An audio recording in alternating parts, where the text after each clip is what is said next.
So, Chris, I've got a good business.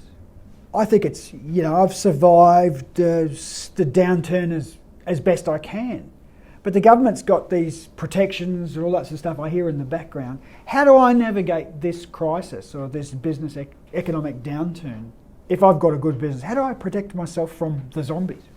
Yeah, so if I've got a good business, and I'm protecting myself from zombies, it's really how do I stop myself from doing business with companies that are ultimately going to fail or are failing right now is effectively the answer.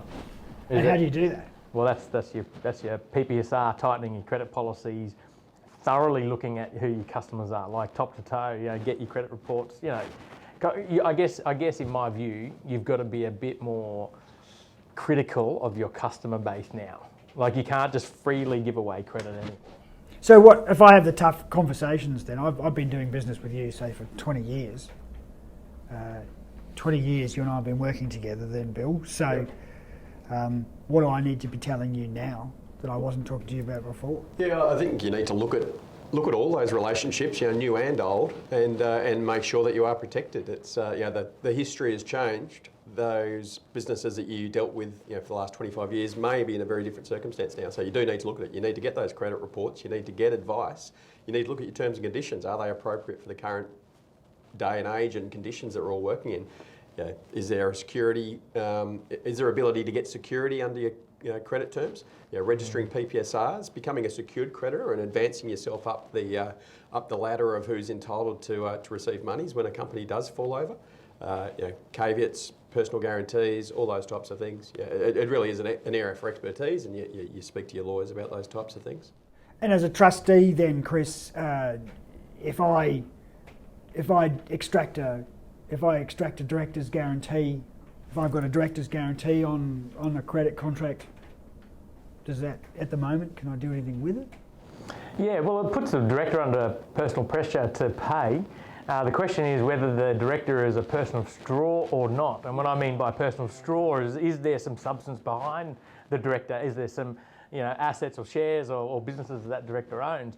I believe very smart directors structure themselves very wisely and actually are people of straw, not to segregate between male directors and female directors, but people of straw.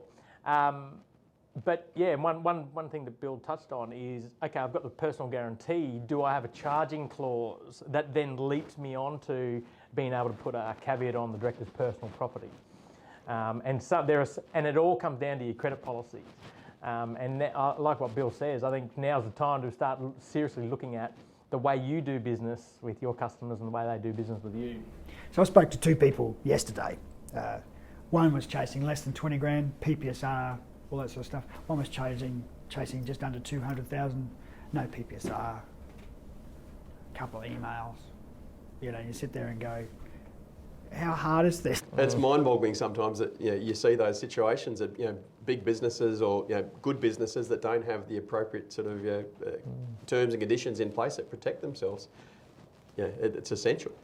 I'll just make one interesting comment that compliments Bill here, is we often say that an agreement is not there for the good times, an agreement is there for the bad times. That's right. The only time to get an agreement, though, is in the good times. Absolutely, yeah. If you already owe that person $200,000, it's too late then to try and change the rules. You're stuck with what the original terms and conditions were. And is that the trouble? Things go along, things evolve, credit contracts. We've been talking about, a client that might have, someone who comes to you saying, look, I'm chasing $1 million. And you'd say, well, how much money have you made over the previous years from the person you've made the $1 million? Have you provision for it? And what does your original terms and conditions? Show me the handshake that's actually written down in terms of says that has all of this credit. But we've been talking about this for years. What's different? Why is it just because if you were ever going to do it now? Is it? Well, I think the risk levels, they used to be down here and they're now up here. There is going to be failures. We are entering into a recession, potentially depression, whatever that means. There will be failures, and if you're a business that provides credit to your suppliers or customers, you're at risk. So you do need to be aware of it and be conscious that you're protected. Doesn't mean you have to turn off the tap. You've just got to be very careful about where you kind of. You've got to be smart about it. Great. One thing that COVID did show us is that there were industries immediately impacted and at full force. And I think tourism is one that completely was impacted. So naturally, if I'm a business owner, a good business, but my business is now reliant on tourism and anything and all the peripherals around that, I've now got to be very, very critical about who my customers are moving forward, because what was once a very lucrative industry has been vaporised by COVID.